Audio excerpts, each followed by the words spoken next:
Hey, everybody out there. It is the Coach and Cruise podcast. Week 3, actually week 17. Week 3 for the live stream. Cruise, how's it going? You know, we were awful last week with our predictions of the Giants, Warriors. We need to step it up this week. What do you think of the Warriors? What do you think of the Giants? What do you think of Well, I Purdy kind of getting sort of paid? thought, I kind of sort of, yeah, well, We'll get all kind of to all sort of that thought this week. that the Giants would kind of fall back into where they kind of are. I don't think we're going to be a 100-win team. I would like us to be a 100-win team. And we're going to essentially going to need to be able to win the games that we need to win. Like, you know, our division games. And we have a bunch of them coming up. We got Dodgers coming up and stuff like that.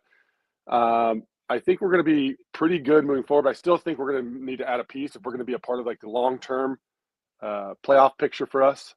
Logan Webb's been great. I just looked at his numbers last night. He's 5-3 with like a 2.3 ERA. So we're going to be better in that area. Big win last night. We lost 4 or 5. So getting back on in the win column against the A's is a good start. Hopefully we can get a sweep here and kind of just get us catapult us moving forward to a nice little run we have in the next couple of weeks.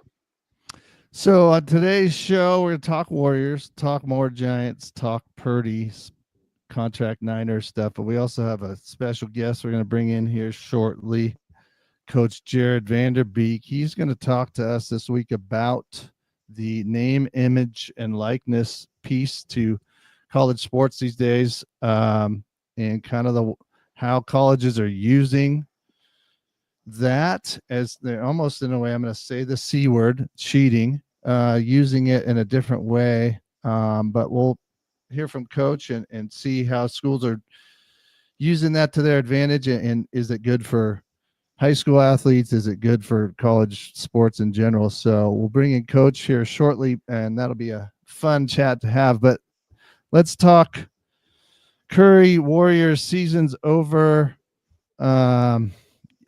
We kind of predicted that they wouldn't go that far maybe with Curry, but without him for sure. And they put up a good fight, but they didn't have enough in the tank, especially without him. So give me your take on how you think that went down last week against the Timberwolves. Yeah, I think it was weird. I was looking at like playoff rosters and ages of different teams, and we are very veteran, if you want to say. But if you look at these other teams that we're playing against, they got, you know, Anthony Edwards is 22. You have other guys that are Alman Thompson, the guy that was guarding Curry's 20. When you got your core of guys that are 35, 36, and 37 years old, you know, you get an injury in the middle of the playoffs, one to your superstar. That's really what you're supposed to kind of expect. I think we need to sort of get more youth and let the guys that are young play for us, because, you know, now you're talking next year, league age 36, 37, 38 for our core 3. And I think, you know, what I noticed the most is, you know, you see Curry running around. He's always moving. He's constantly moving. The flow of our offense. I don't know how many times I was screaming at the TV because they were taking the shot clock all the way down to the very, very end, and then just kind of hoisting up, you know, not a quality shot. And I think that's the one thing that I saw from us when we were like going through the flow of our offense. We never got really good looks, and that's what kind of Curry does for you, because he has so much movement within our offense and it allows you to get easy buckets, the pick and rolls and the pick and pops and all that kind of stuff. So I think you kind of just saw our age kind of show up in the playoffs. And, you know, I don't know, even if Curry was healthy, what that would have looked like. I think we probably could have won that series, but to win after going game 7 with the Rockets and then having a long series with the Timberwolves, would we have enough in the tank to essentially, you know, play 10 to 14 more games? I really don't think so. So I think what this proved to me is kind of the veteranship, which is good, but the age gap between the teams that are still in it and us, that's the biggest outlier for us moving forward. No, I agree. And I said even a few years ago to my wife about Curry and his game and the fact that he does what you said. He's running all over the place. that age, like we said, always wins. And what does he turn it? Can he play a lot longer doing that style? And I just don't know. I mean, is he standing in the corner, pop a three? I just don't think that's his game over time. I mean, without him, they're exposed. They're going to have to really start kind of looking into how they're going to transform themselves going forward, thinking about not having those guys. I mean, it's just inevitable. So I don't know what that means in the immediate, but it kind of shows you. And I keep telling Amy, like, hey, I said this show is about, the train's about to stop and everybody's about to get off, and your team's going to look a lot different in a few years, and that might not be that good. I look at teams like the Sharks, the San Yeah, Jose what I Sharks. also what I'm saying, like, mhm. rebuild. I don't know if the NBA, I don't, could you kind of catch like fire in the draft, or I don't know enough about how quickly you could become elite once you lose guys like Curry and Draymond, these guys. If that's easy to do, maybe it's easier because there's less players on your roster. But other teams that rebuild, man, it does take a while. So hopefully they play a little Yeah, bit what I longer, and noticed, like what you I know said, fill it in. when I watch, yeah, what I noticed with us is number one, like I talked about, is our age. That's and I always feel like we're always, they talked about the death lineup back in the day when we had Draymond playing the five. But everyone we play against is so much bigger than us, man. It's like we have Gary Payton guarding their second biggest guy, and he's a guard. He's essentially a point guard who can guard bigger guys. But not only are we older than the other teams, but we're so much smaller, and we're getting all these teams are getting second chance offensive rebounds, putbacks, getting fouled, getting to the line a lot more than we are. So I think it's a combination of those two things. We need youth and we need size if we're going to make some sort of run. Because I would only assume that Curry will probably play like another 2 or 3 years if he's really really lucky. I don't know if you go out and try to get a Giannis or something like that and try to win a championship and then just totally blow the thing up. If that was the case, that's an option. But then once again, you're going to give up like 4 or 5 first round picks for a guy like him. Are we really in a position to blow this thing completely up to where in 3 years from now, if we don't get a championship in the next 3 years, we know how difficult that could be. Are we in a position then at that point we're going to be so far down the list that a championship won't even be likely in the next 5 or 7 years? So it's something they got to think I about. agree. But I think the two things that determine us moving forward is our age and our size. Yeah, no, I agree with that. As a semi watcher, I see enough sports that your take is correct. It's just that it's size matters in the NBA, and we didn't have much, and it cost us. Plus, you only, and then you have the guy who could shoot over everybody, not in the lineup. Mm-hmm. You know, so it kind of played itself out to exactly how we thought it would. But we're gonna move on here, Coach. I don't want to leave Coach Vanderbeek hiding in his basement over here too long. So we're gonna move on and talk about NIL, right? Name, image, and likeness. Um, the NIL is kind of like it's supposed to start out as a um, deal where if a kid takes his picture and autographs it, he can get paid and that kind of stuff. And it's kind of turned into more like paying a player versus kind of like you know like giving them money for letting them the school have their jersey number and their name on the back and all that stuff. But we're going to bring in Coach Vanderbeek. He's ready to go. We had some technical issues early on, but we are good, so I'm going to bring him in right now. Uh, hey, I'm Coach, in. there you are. Here we go. Let's go, guys. Let's go. So What's up, Coach? give us Hey, the NIL take. Like I said, um, it's supposed to be right where they could do camps, they could do autographs, it, merchandise, they can go on, like they can get paid for doing this podcasting and stuff. What's it turned correct. into? It's completely ruining recruiting. Okay. Tell us how. That these kids these days are just getting screwed over in high school. Okay. I hate to say it, like coming from where I come from, I used to recruit these kids, and colleges are just saving just 10 scholarships a year just to like hold on to them for this next guy. So explain.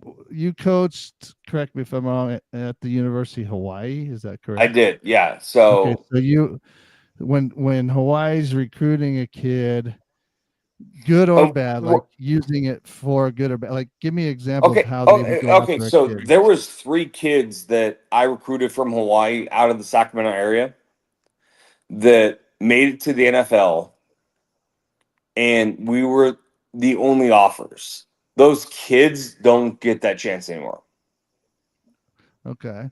So how does it? because How if I'm a kid that's getting recruited, how are you using that to lure me to go to your school? I'm not even looking at you. That's the problem. Okay. The So kids that I recruited out of Grant, out of Jesuit, out of, you know, these kids, you're not even gonna see me anymore because I'm gonna hold on to these 10 scholarships and wait for the LSU dropout. mm, so that's And how you're saying that's how it affects that's how current high that's how it's school. affecting the high school kids. That you I mean, you know me personally, I coach baseball at the school that you work at, right? Mm-hmm. And there's numerous athletes that would have had full rides 3 years ago, but they don't Right. So you're saying because it whittles it down. They're it. explain what you're when we were in the office, Yeah, you're yeah, yeah. talking about hoarding So the 10 it, like the numbers game, I guess. it's a numbers game, but would you rather see stats from a JUCO level and a college level, and then bring that kid into your program rather than a high school, Right. right? So I'd Yes. rather see the stats from what did this kid do at Sac State? What did he do at Davis? Like did he hit 300? Right Yeah. now, I'm gonna pay him the money to come here. And you talk about how they were using the NIL money versus the Well, scholarship yeah. money or So scholarships. essentially, what's happening now is there's no more scholarships. It's just simply um, how much, what will it take for you to get to here. Okay. So if my number right is 100,000, now I open my own recruiting up personally to anywhere that says I can have 100,000. Make sense? Yeah. Sorry, I'm not very good with the mic. I realized I was like completely off That, camera there. that, but um but does that make sense now? Is no, but that's what I'm saying. So like if you have you're using money and you have a certain amount of scholarships, but you're not offering these kids. no, You're the offering the kids other are kids. the kids are getting an education for free. But Right. the best kids are now getting 100 grand on top of that. Yeah. And And so tell me and how you think that we were talking about how you would kind of fix things as far as like the amount of money or just NIL, the scholarships versus the money, like when kids transfer in the transfer portal, how does that um weigh in? How should a school, how can this all get reined in, uh, uh, from uh, uh, essentially it's a salary cap. right. That at the end of the day that you have to basically rein it in one way or another, but everyone gets X amount of dollars, And then and you figure it it, out how you see it. No, but in how you make it competitive is the schools that have the kid leave for X amount of dollars, you have to pay the school back. Oh, okay. So, So like for instance, Deron Bland, Sac State, NFL Rookie of the Year, right? yeah, Cam Scotabo, yeah. Sac State, Starts right? there. But like Sac State struggled when you have those two kids leave for the NIL, right? Right. And I would say nothing bad about either one of those kids because Sure. I coached both of them actually. But as far as they're going where the But money. no, I mean, go you get get your opportunity. money. Like, Yeah. are you going to tell your kid not to go get your money? You know what I mean? Right. And they Well, both did, let me ask you but this: the how does school does the school deserves like something back in return. well, But and I'm going to drop names. Bobby Frescus, one of the best recruiters I've ever been around at Sac State, right? Recruited both those kids. And that's why Sac State's getting the guys they are. right? That But how does schools like Sac State? I kind of know the answer, but how do they keep those kids around now? They don't. It's like we were talking about the Final Four and big time college basketball. You got a kid from Sac State. Let's say they're playing basketball, yeah. and they're the best player in the FCS or whatever, and then Mm-hmm. Duke swallows them up the next year. Now Sac State's back to having good players, but not great, or whatever school. And it's like that's a never-ending cycle, and that to me is ruining the essence of you're going to college because you want to be a part of the tradition of Florida State University or the tradition of whatever, and because you're going to be there for 4 years.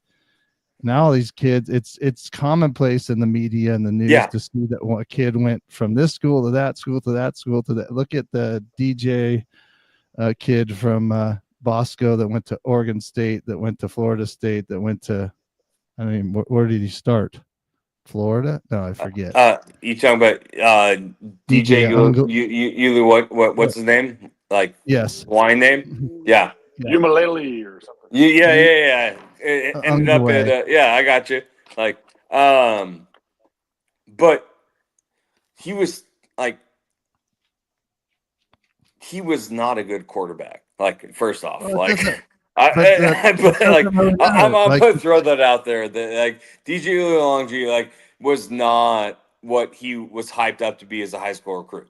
But all I'm saying is that for the NIL, a kid deserves to go to Sac State tomorrow and then get paid. And right. these younger like programs need to like in the new head coach of Sac State is doing it the right way. Yeah, He's literally just telling kids, "Hey, come here, get paid, right. and leave me in a year." But again, is And that that's why Sac State, I looked at it, has a top 25 recruiting class for football. right? But here's a question. It's wrong. It's completely wrong. Yeah, I don't know you even kind where of you're beat going with it, but I hate it. I hate it, but but it's what it is. it is what it is. Yeah, it's not. That So how do It's you not going if anywhere. they have this commission, if they're trying to get like Saban and all whoever else, how do you make NIL work without it doing what it's doing, right? To the current. Is it, if you go back, like I said, I'm gonna pop this document up here. If I could switch it to the right thing. my personal opinion is big schools have to pay. Right. This is the wrong deal here. Well, But all right, so but I'm saying like NIL is supposed to be just, hey, Joe Smith's going to your school. He's number 15. we're going to sell number 15 Joe Smith jerseys. He can get a cut of that money. And now it's becoming like, no, I won't go to your school unless you pay me. Right? I mean, isn't that Correct. that's not the essence of NIL? Is supposed to be name, image, and likeness, not, hey, I'm a really good athlete. You pay me to come here. So, I mean, it's kind of like the CIF or any other, like, probably state run high Yeah. school thing. No, It's like no. you have these rules, but you don't have somebody in place to So enforce them. there has to be a commissioner. My advice that Right. there has to be you know what I mean, like that Right. someone's gonna be like, hey, no, you effed up, you pay this fine. Yeah, and I just feel like And either you're doing that as national, like as the NCAA, or you're yeah, trying to have like schools self-report stuff, which they probably wouldn't. but no school that I've ever worked for like ever suffer. Right, right, and I get that. I feel like, and I just don't see. Oh, coach kind of froze up on us there.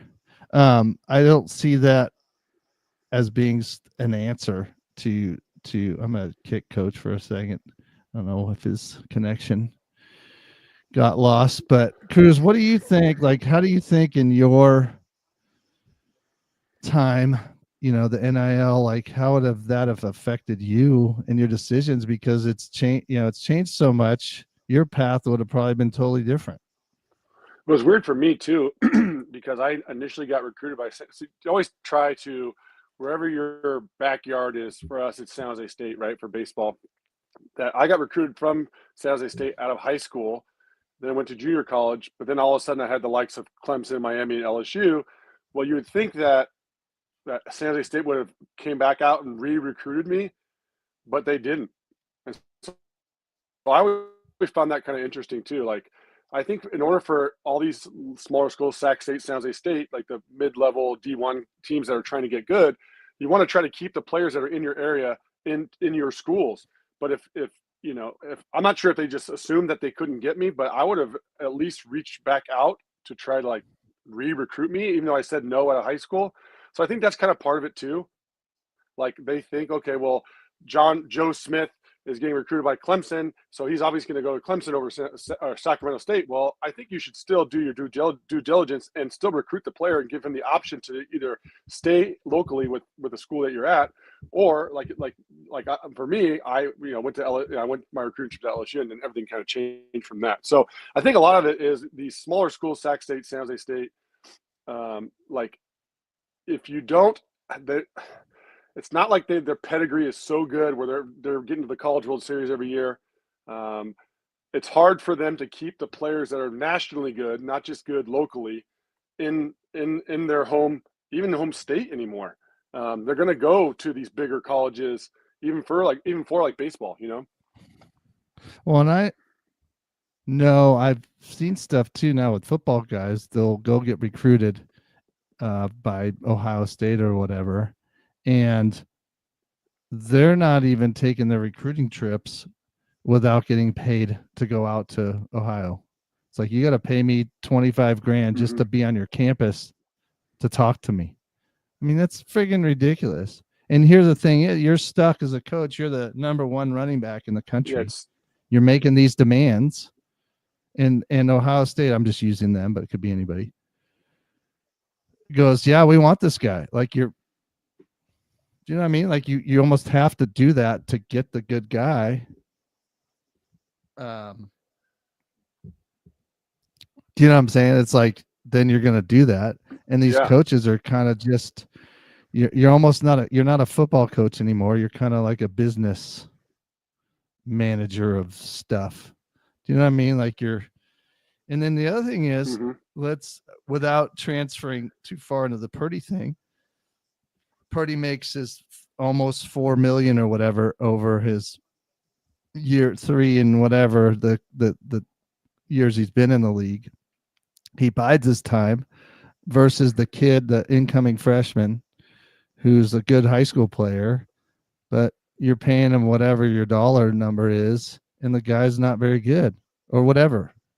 How does I don't get like how all that works, and like you're Right. paying a kid that's really good in high school that might not be squat at the next level. And remember, we're not too far away from freshmen, true freshmen, like never playing, right? It used to be like if you never got in the field as a true freshman. Coaches never even gave Mm-hmm. you any. Remember that? I mean, that was what, like 15, 20 years ago. It's not that far away. So now you're expected, if you're getting paid like that, you better be a dude that's getting snaps immediately.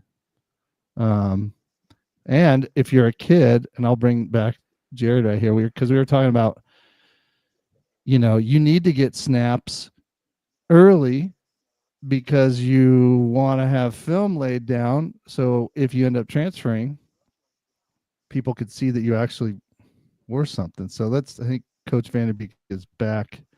Let me put him on the stage here. Sorry about that. My Coacher. phone, I lost connection. But Yeah. yeah, no, all like everyone. I was listening to you guys, but Yeah. Shadur could have made more money just going back to college. Right. Right. It Yeah. like, and that's where we're getting at in these days for these quarterbacks is that Ryder Lyons can write a check wherever he wants. Right. Well, and that's why I was And talking with Cruz. Cruiser was a really good baseball player coming out of high school. And yeah, when I was asking about that, Cruz, it's like it would have changed your path, because you would have probably been like, hey, I want to go to LSU, like you were getting but recruited. And all these you could have kids, asked for a dollar amount. correct. All these kids can now be debt free and go to college, right? Right. Even with whatever like scholarship you have, you're still going to walk out with at least 200, 300 grand. So I got a question for you, Coach.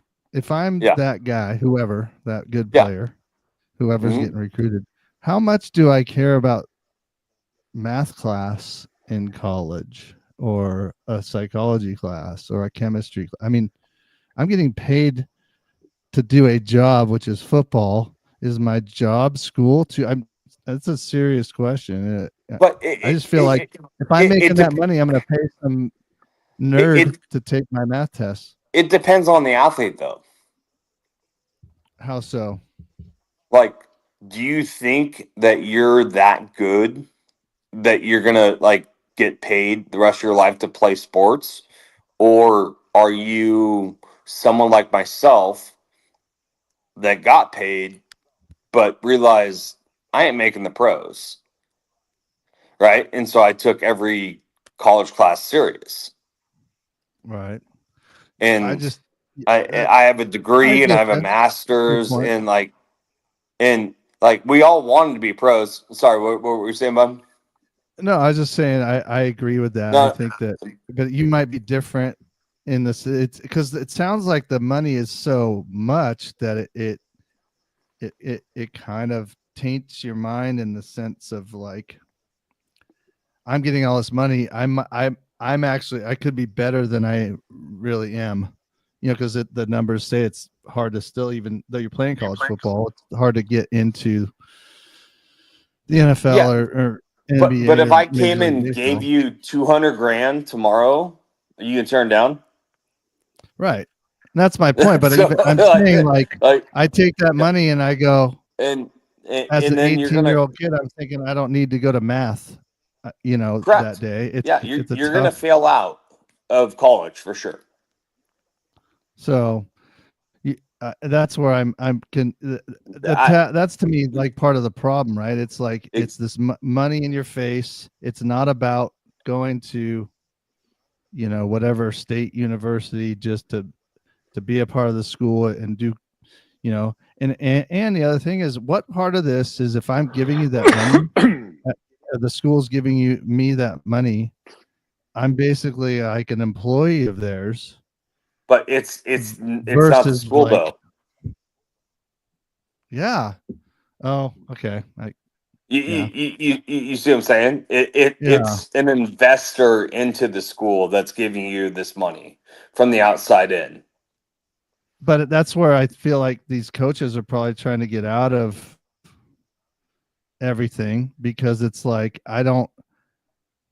this kid's getting paid by somebody else, but maybe he doesn't show up to meetings or he's Well, like, I'm getting paid, or, what I'm saying? Like all of a sudden I'm the trying to be a kid's making more disciplinarian than and he like, does. Let's be real. right. That's another Like thing. the like this kid, this freshman running back out of wherever, right, is getting paid more than the running back coach, guaranteed. Right. That's If unbelievable.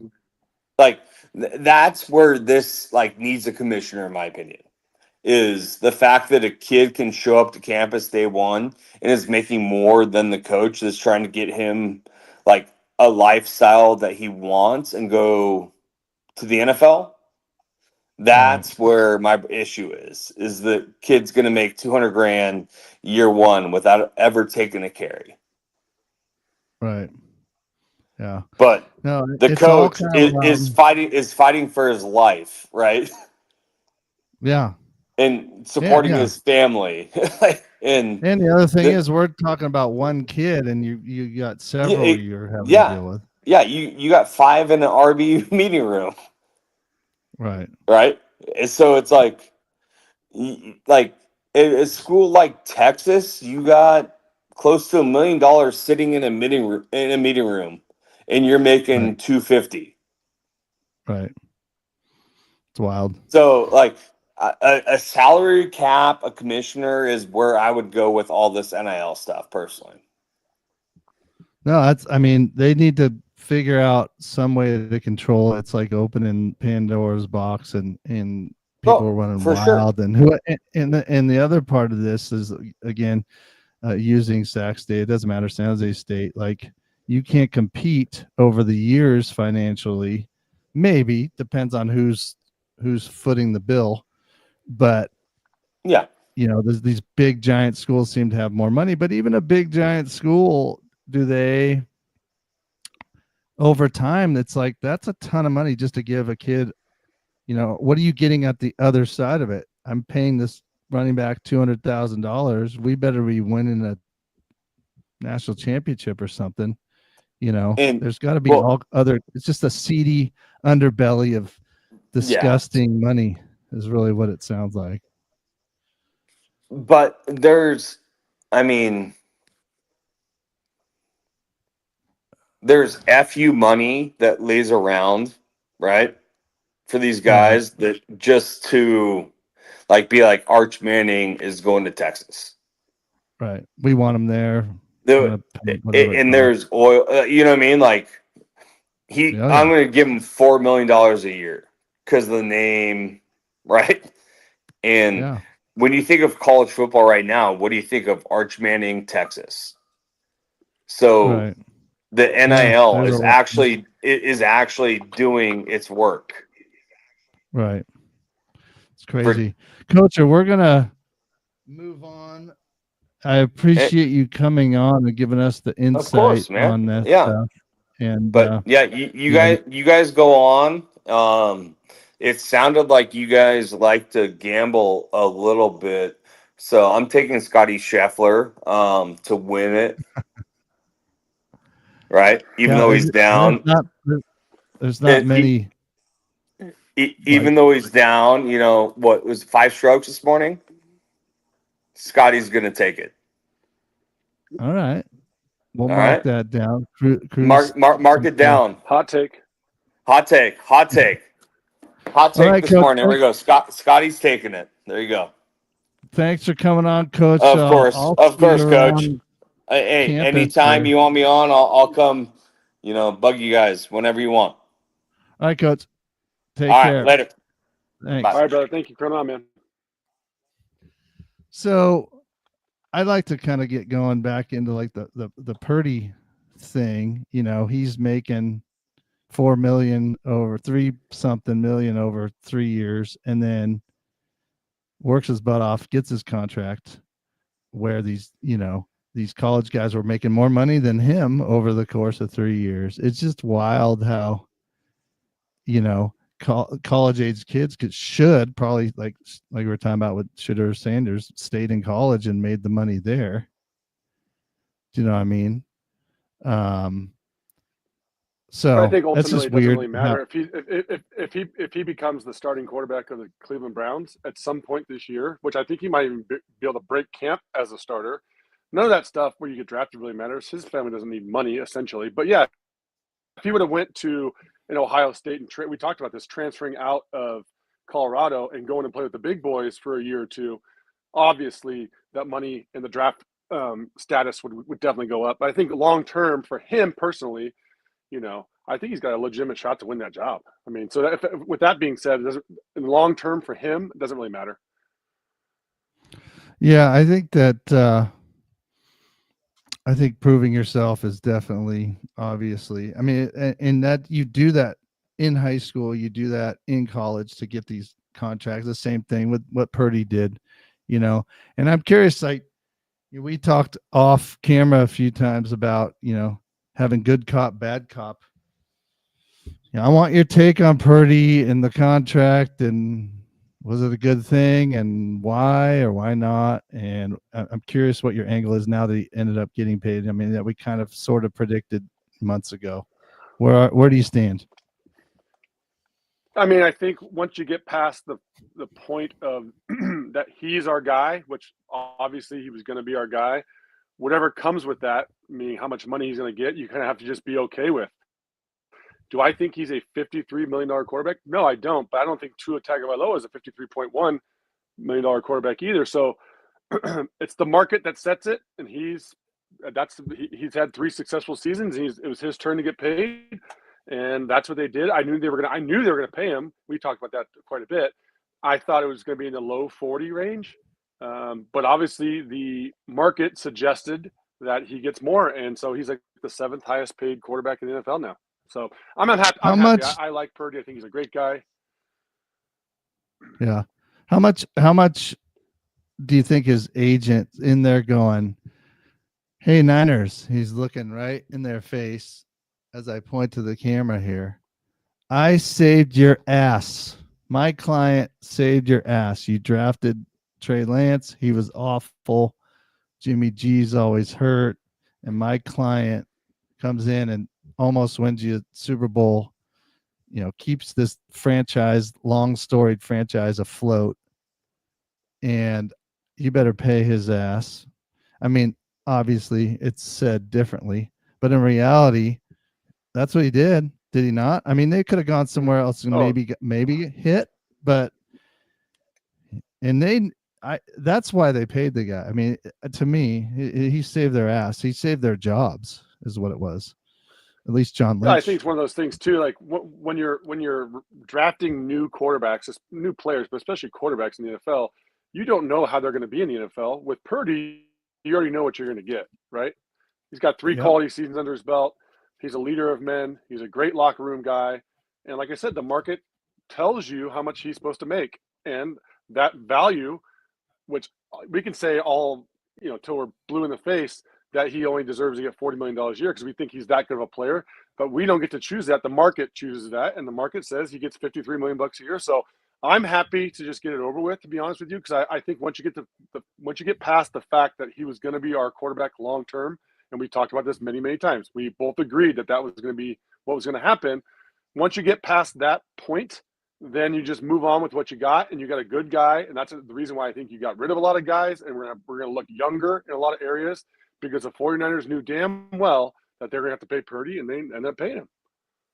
No. Yeah, no, I agree. I think it was going to happen, should have happened. And I think like Kittle was hitting on, you start paying, everyone gets what they need to get. You get your house in order, here in May, April, May. Now you're going into your summer, your off season, and you're not worrying about an Ayuk, whoever, pick your poison as far as who might not be signing in the past. Like you're just thinking football, and you get to work is basically what it ends up being. And they get a chance to do that. And, the schedule break comes out this week. You kind of knew what the schedule was. It was just a matter of when they were playing certain people. But we knew for several months that their schedule was the worst. The teams they play had the worst winning percentage last year. On that note, a couple of years ago, they had the toughest schedule and they still did pretty well. So, having the worst opponent winning percentage is obviously good, but man, it's NFL, it's pro sports. Nobody's Yeah, easy you also victory. got to think some of these teams are going to be getting better. So that's all relative to how they were in the previous seasons, right? Yes. Carolina with Bryce Young is going to be better. Like all these teams, I'm just making a point.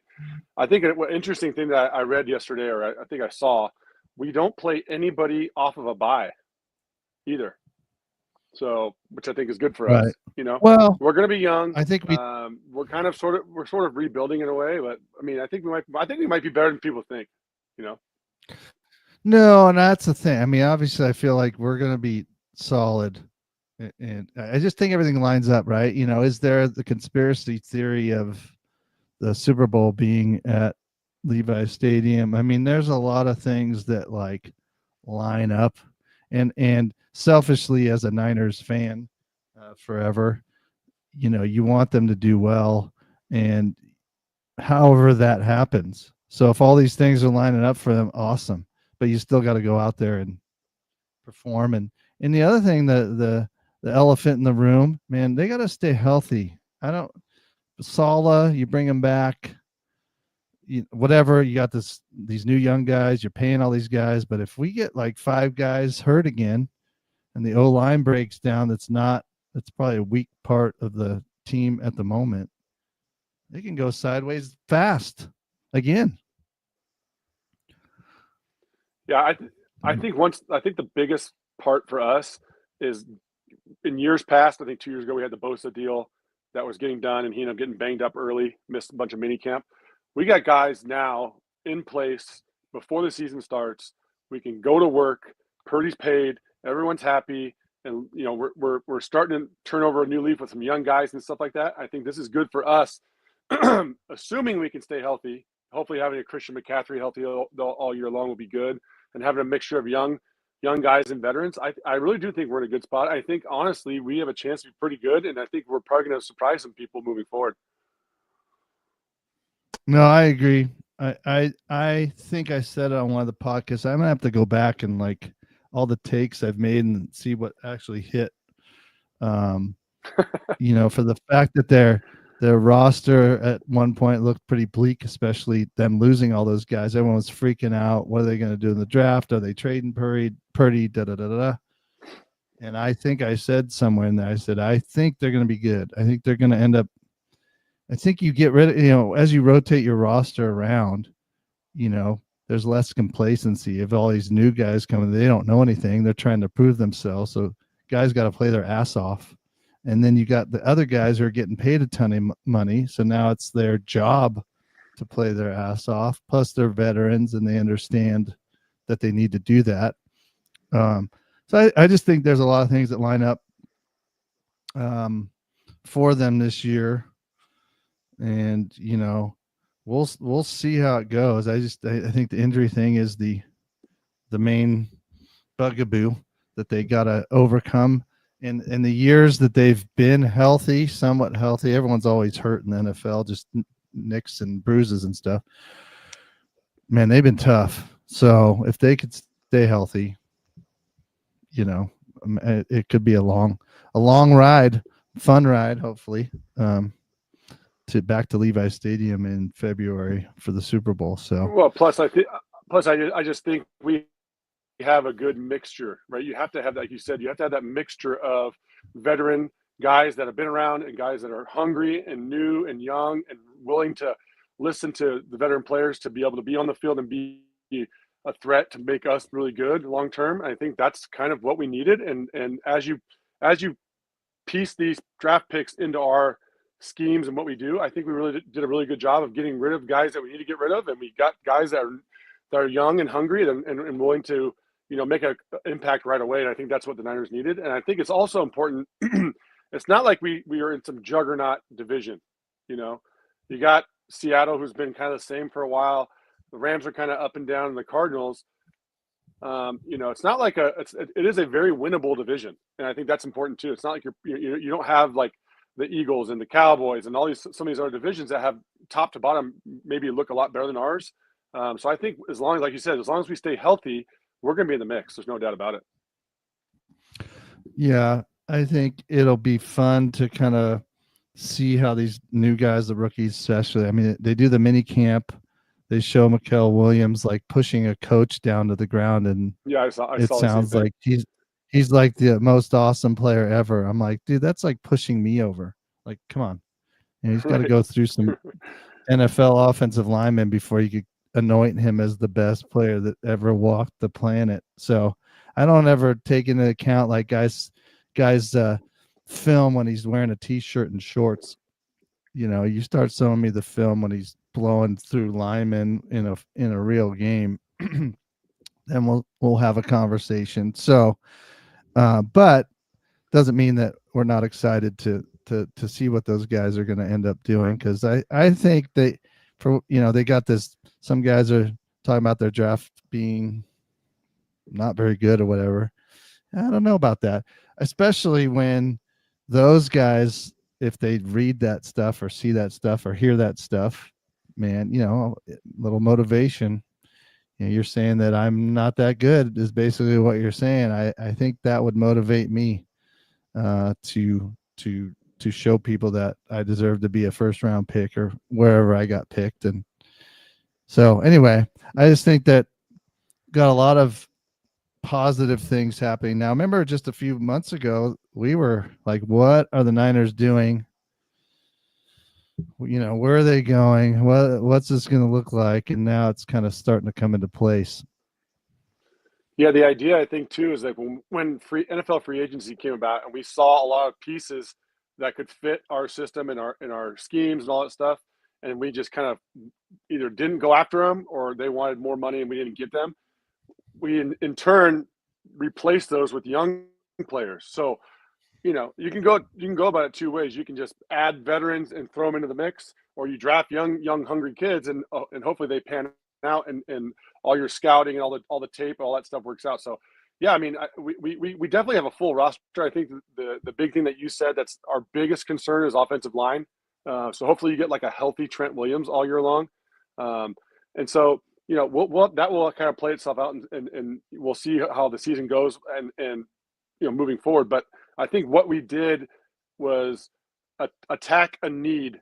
We needed certain pieces at certain places, and we attacked those needs. And I think that's really, really, really admirable. And I think it's really good. And I think it's going to make us be good long term. And that's one of the arguments that we have around the draft. The Niners could have taken certain guys. Is the draft a guy, a player situation, or a need? Right? We knew the Niners needed a lot. And like you said, I think they filled needs, and that might not make the Colin Cowards and the other people that gave the Niners a bad draft pick grade maybe upset because they could have had this guy or it's like, well, I get that. That's down the road. You could say that about people, but they did take who they take because at the point of the draft at that moment, that's who we need. And so we'll see. It's going to be, football in general, as it ramps up, I get more excited for football as, through an off season versus like baseball. I don't mind. I like baseball a lot. But I don't really care about it too much till like the season starts. Like opening day is kind of a cool thing. You know what I mean? Yeah. So, but football, the off season, for whatever reason, you're just, you're talking about it, you're into it, you see what other teams are doing, what your team's doing. And then I'm a huge watch every down of the preseason games, like from the kickoff to the final gun, because I'm trying to find the diamond in the rough just like the coaches are for the Niners. And who's that guy? And a lot of years they might have a player that looks pretty good that I think did well in the preseason games, and he ends up getting cut, and then, other teams might pick him up. But it's like, man, that's what makes that league so tough, is you got some really good players that they don't get drafted, so they're free agents, unrestricted free agents, and then when they get there and they put some tape down and still don't make the team because it's that hard to make it, which is crazy. But it's all part of it. It's the fun. That's like seeing that, and then you do notice, like, when the real games start, how it looks like varsity football versus like a JV or freshman football. It's like the regular season NFL is big boys, like the Yeah. it's like, Alabama playing, a high school all-star team or something. It's like that much different, it seems like, in the speed and everything. So Speed. I was usually just those gonna say guys, the speed of the game is the one thing that you notice from high school to college and college to professional, just how fast the game moves and how fast the guys are. You got big, right? strong, 300-pound people that can, run you down from behind. And so that's the kind of part that I like, and Yeah, you can and totally it see it once shows. you see it live. And I think a lot of that goes into who you pick, your draft. Like, that's why they run the Sure. 40-yard dash. It's not the thing, but it's just part of the overall uh, athleticism that the league has. And again, that all that stuff, if you pay attention to it, it makes it intriguing. And then when you start watching the games, you kind of know what the Niners have. And it's like when we start, hey, get the ball to Jennings here, or get the, you're kind of calling things because that guy's been a dog, or that guy's been doing this, and why aren't we blitzing, and why? It's like you're kind of like immersed in everything, and I guess that's fandom, right? That's your team, and you want to be part of it, and that's what I like about football. I mean, I know other sports have that, and other people dive into real deep in the NHL, the hockey world, and baseball and other sports. But for me, football deep dives are fun, especially, following the Niners as really since I was born. So it's kind of fun to see how that progression over the 50 plus years I've been alive. So anyway, let's move back to the Giants as we kind of wrap up. I'm looking at their schedule currently. I'm going to bring that up for us to see the monthly calendar. There it is. Let me get rid of that. Kind of hard to see, but the black is where we're at, the very right hand screen, part of the screen, the taking on the A's tonight at home. Then they got the Royals to finish out the home, and then they're on the road for a while again. Let me see how far they go. Oh, June, they're home a lot, which is, I guess, pretty good. Obviously, They playing go at home, but 8 on the road. That's yeah, that 8-game home road stretch after we play the Royals is going to be huge. If you can win some games here, we got the A's and then the Royals. If you can go, let's see, 1, 2, 3, 4, 5. If you can go 4-1 in those games, and then 1, 2, you have 8 games, and you can go 5-3 on the road. That would be 9-4 in their next 13. That would be where you would want to be. You want to split. The idea is you want to win it. We talk about winning series. You want to, especially home series, you want to win those series. And if you could split all road games, it puts you right into like the 95 to 100 win total. And that's where we're going to need to be at, because with the Padres playing as well as they're playing, and then the Dodgers playing as well as they're playing, I ultimately, no matter what, it's going to come down to us beating the teams that we're supposed to beat in our division, in the NL West, beating the teams like the Dodgers on a consistent basis, beating the teams like the Padres. And I know we only played them for a 2-game series, but they looked a lot better than we did at that particular time. So on these other games that we're seeing here, like you saw the game last night, we handled the A's pretty easily. Well, let's go out and sweep the A's and then win 2 out of 3 from the Royals, and then go on the road, and we're going to the East Coast. So that makes it a pretty tough little stretch. If we can go 4-4 and 5-3 and that road trip, and then you get the month of June, like you just said, where we're home a ton, that's really going to help us moving forward. Well, what would be really awesome is the bats getting hot.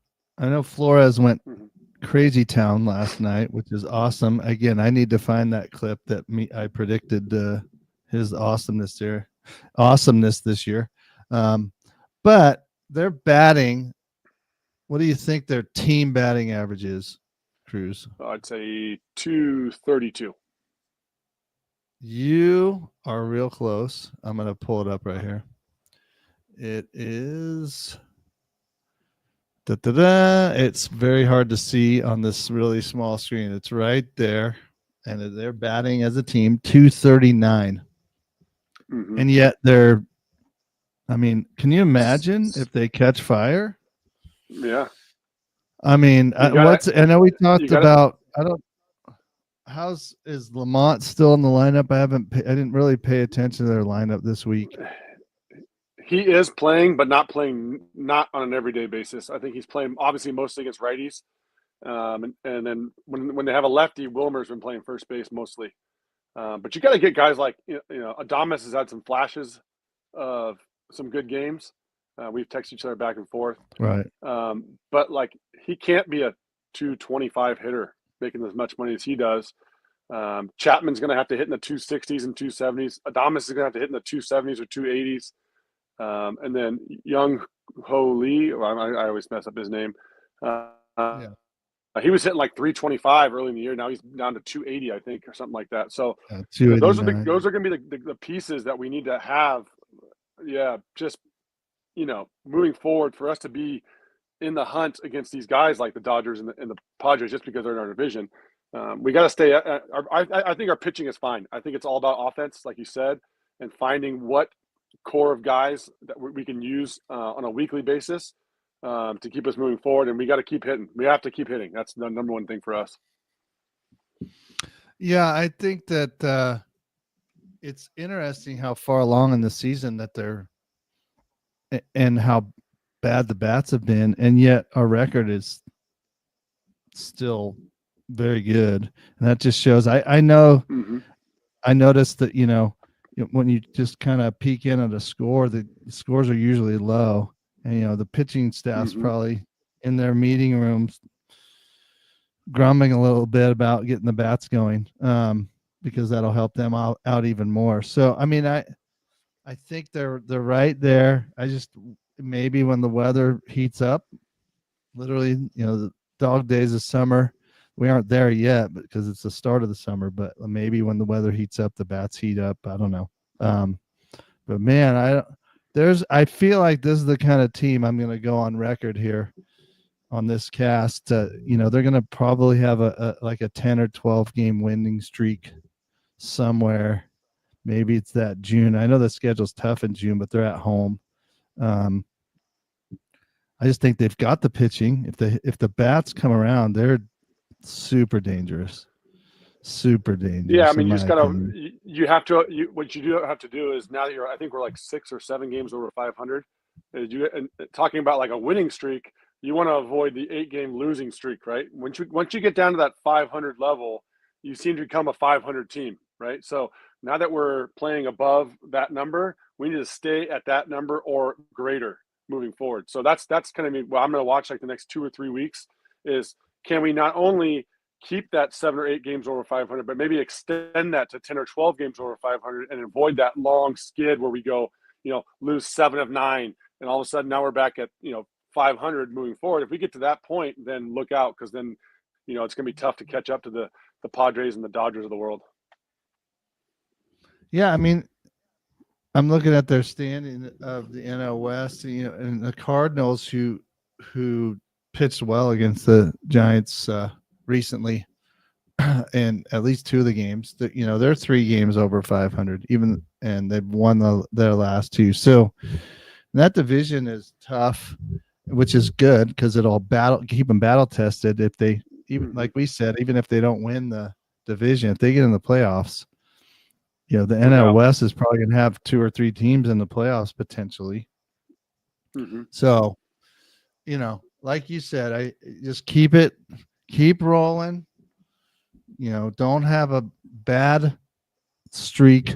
Just make sure if you do have like I said, if they can get on a huge winning streak, that puts them in the driver's seat. Obviously, anybody who does that, but in this division, because that's the thing, I think it'd be shocking if they won the division, especially with the Dodgers' firepower. But shocking, but there's a little bit of hope there. I mean, they have enough if the bats get going. I think just think, and maybe it's not their year to do that, like we've talked about, but I think they're good enough. And maybe if they believe a little bit, but it's truly an offensive thing that they've got to figure out soon. Yeah, they just got the idea though is because we play in a division that's got multiple quality teams, like you said, the Cardinals are only 3 games over 500. If we're going to keep pace with these guys, then we got to keep pace. We have to essentially all the things I was talking about, winning series and winning road games and being a 500 team on the road and a 600 team, 650 team at home. If we're going to keep pace with those upper class teams in our division, it sucks that we played in NL West, but the NL West is very solid. Not to mention the Diamondbacks are a 500 team on top of that as well. So we're going to need to keep pace, and we're going to, like I said, avoid the long losing streak or the 7 out of 9 kind of stuff, and keep that like 10 games ish over 500, getting into the All-Star break and trending in that correct direction. Maybe pick up another bat at the deadline in late July, and I think you're going to see them hang in for the longer they hang in. Will give us a really good idea of who we really are. We're only like 45 games into the season, which is 25% of the season. So if we can keep pace or maybe even be a little better than we are now when we get to the break, then we have a legitimate shot of potentially winning the NLS. If not winning the NLS, we'll definitely get a wild card for sure. I agree. Cruz, we're going to wrap it up for the week. I want to thank Cruz, as always, for joining me and then also having this week Coach Jared Vanderbeek to talk about the NIL. This is our 3rd live stream out there in the YouTube atmosphere. But you can also check out our podcast on all streaming networks, Spotify, Apple Podcasts, etc. So like, subscribe, do all that stuff. And Cruz, you have a good week, and we'll come back next week. And do you guys have a little all-stars or anything you're doing for your boy? We got our last regular season game is today. And then we have playoffs, which don't start until a week from Thursday because of Memorial Day next week, and then we were done. So right. It's kind of nice because sort of you're wrapping up the school year and we're wrapping up the baseball season. So we get a nice little 2-month break of no coaching. We got some trips planned up. We're going to San Diego for my son's birthday, so we're going to catch a Padres game out there.